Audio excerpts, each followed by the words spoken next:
What's good, gamers? Akalon here, and of course, welcome back to each and every one of you. So I'm standing here, and I'm busy researching Gorshlak and Teshalak and Gorabal for another video. It had nothing to do with this video that I'm making now. I needed to research those swords, so yeah, you'll see in the future what that video is about. But as I'm researching the video, I start thinking about something, and I start piecing things together, and suddenly something new arrives. Something new occurs to me that I have really not considered before. Now, we're going to talk about the sword, and I know what you're going to say. You're going to say, Akalon, what sword? There is no sword. That is a conspiracy theory. But entertain me for just a moment.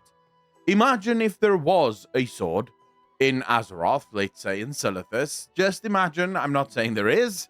That would obviously be fake news. But imagine if there was a sword. And imagine if that sword was, say, for example, stuck into the planet by someone like Sargeras. What would the reasons for that be? Like, why would someone do that? That seems incredibly weird. And also just a little bit, I don't know, willy-nilly. You're taking massive risks here. Were you trying to kill her? That, of course, was one of the prevailing theories when Sargeras did stick. Well, allegedly stuck the sword, the alleged sword, into the planet. It's weird. Let's talk as if it is there, right? Because we're going to get confused if we keep doing this allegedly conspiracy theory thing. One of the theories at the time was that he was simply trying to kill her. Another one of the theories had to do with foul infusion. Some people said that he wanted to infuse her with foul because he wanted her to basically be Argus, because she was more powerful than Argus. In fact, if you remember, the Titans, when they told Sargeras about Azeroth, they said this is the most powerful Titan that they have ever found. I myself even really went deep into this, and I remember landing on a theory that I pretty much believed until today, and that is that Sargeras was trying to create a full circle. Azeroth's soul is already infused by all of the other cosmological forces. At least that's what I believed at the time. I still believe that, by the way. You can see the evidence of that. The fact that the light is very active on Azeroth. The fact that we know that order is there because their forges and engines are all over the place. We know the void is there because, well, we killed a bunch of old gods, and, you know, we're sort of aware of that. We know that death is connected to Azeroth because the chronicles tell us that the Shadowlands is connected to Azeroth, and we know that life is connected to Azeroth because we know that the Emerald Dream is connected to Azeroth. So we know that Azeroth should, at least in theory, be infused by all of the cosmological powers, except for one, and that is the foul. So the argument that I made was that Sargeras was trying to infuse Azeroth with foul energy, and that this would then create this full circle. So now none of the elements, none of the cosmological forces could win Azeroth anymore, because Azeroth was now complete, right? And because she's complete, because she's completely in balance, she would now be the one that would grant dominion over the cosmological universe to whoever befriended her, to whoever was her, you know, chosen allies, so to speak. And that was the prevailing theory for quite a long time. The questions, of course, still kept coming, and we still kept arguing and discussing why exactly this needed to happen. And specifically, a lot of people were talking about the Titans, and what was it that the Titans saw? Why did the Titans so actively seek to control Azeroth? And to that, the arguments again were numerous. There were a couple of theories around why the Titans were so obsessed with Azeroth, and then very specifically why even Sargeras were so obsessed with Azeroth. And the theories really were as benign as simply just wanting to control Azeroth and wanting to make her be born, but making sure that she is born pure and not infested and corrupted by the void. Another theory, one that I sort of ascribe to a little bit more, because I always like as soon as you give me a theory where Titans equal evil, I'm like, let's go. I'm here for this. Let's go. I can feel my nipples getting hard just thinking about the Titans being evil. It's such a beautiful thought. But yeah, so this is the theory that I sort of ascribed to, was that the Titans were not actually trying to have Azeroth be born, but instead they were enslaving her for their own purposes. They needed her as an engine so that they could gain control of the galaxy, and for that to happen, she really doesn't need to wake up. She should, in fact, not wake up at all. The other one was that Azeroth is already so corrupted that she simply cannot be allowed to be born.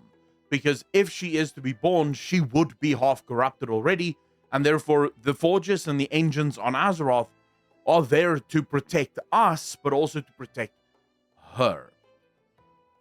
Right? You might be saying, Aklon, when are we getting to good stuff here? When are we discussing this epiphany that you had?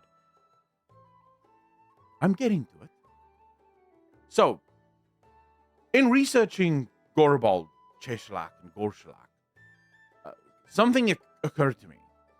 This weapon, even though there's very little known about this weapon, and even the two halves of it, as it would ultimately become known, very little is known about it, except for the fact that it seems to operate very similarly to a Mournblade.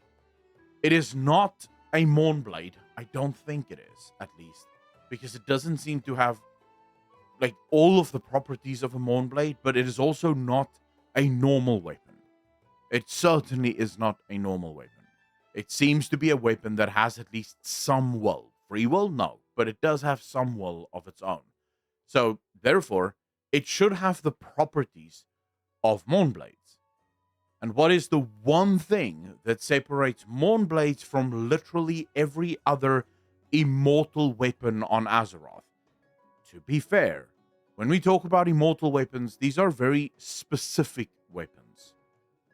Mournblades have the ability to house souls, to absorb them. There aren't many of those weapons around. There are many weapons that are crafted using the souls of some. Some are used with willing souls, willing to go into these weapons in order to empower them so that the user can be empowered. Others are against their will. Mournblades tend to be the latter. They don't like asking for permission to do their shit. But the difference between a lot of the immortal weapons that we know of on Azeroth and Mournblade specifically is most of the immortal weapons do a lot of powerful stuff and can do a lot of powerful stuff, but they don't suck the soul or absorb the soul of the ones they kill. They kill and they have tremendous power, but they're not soul absorbers, whereas Mournblades absolutely are. And then I started to think. There are two known instances that we know of that is confirmed of Sargeras splitting his soul, taking parts of his soul and placing it into others. And yes, I'm sort of spoiling the whole thing now. I believe that the whole foul energy thing, the whole Magni going, oh, Azeroth champion, the Azeroth, the wounds champion. I believe that that was all a smokescreen. I believe that Sargeras was hiding the true nature of the weapon and why the weapon was there. The foul was meant to create this overwhelming pain so that a portion of his soul, a shard of himself, could be infused into Azeroth, either into her being or close to her so that he could communicate. Like I said, there's two instances that we know of at least where Sargeras did this. The first is in the Tomb of Sargeras, the avatar of Sargeras. It has a small slither of Sargeras' soul within it, which is why the avatar knows that we are its enemy and it knows that it has a goal, even though it's been nascent and locked up for so very long. It still knows exactly what it's doing, right? Because it is infused by the very essence, the soul of Sargeras himself. The other one is Medivh and Medivh's mother. When Sargeras appears to Medivh's mother, he places a small portion of his soul inside her. And this portion of his soul would eventually merge with Medivh, so that when Medivh is born, Sargeras can become his consciousness. In fact, Medivh couldn't know which thoughts were his own and which came from Sargeras because he thought they were all his. His thoughts would guide him and would ultimately create the weapon that Sargeras sought. Now, I'm not suggesting that Sargeras can do that to Azeroth. Azeroth is much more powerful than Medivh. But perhaps that's not what he's trying to do. You see, I believe Sargeras' mind changed towards Azeroth. I think that truly Sargeras did believe for a time that that Azeroth has to die, and that Azeroth is corrupted or will be corrupted, and that is something that he simply cannot abide. But we know, thanks to the demons and thanks to the Warlock Order Hall, we know that there is a portion in the sector of Sargeras where the demons say that Sargeras had a vision. One night he was sleeping, and in a vision, he dreamt of himself going through the Well of Eternity. And as he was coming up through the Well of Eternity, the portal collapsed and he started falling, and he fell into the center of Azeroth. And at the center, as he was falling through the center, he wasn't stopping there, he was just falling through, he saw Azeroth sleeping. And as he looked at Azeroth, she opened one of her eyes. And it says that Sargeras became enamored with her. He became obsessed with Azeroth from that moment. Something he saw, I think, convinced him that she is not the enemy. She is not evil. And she should not be killed.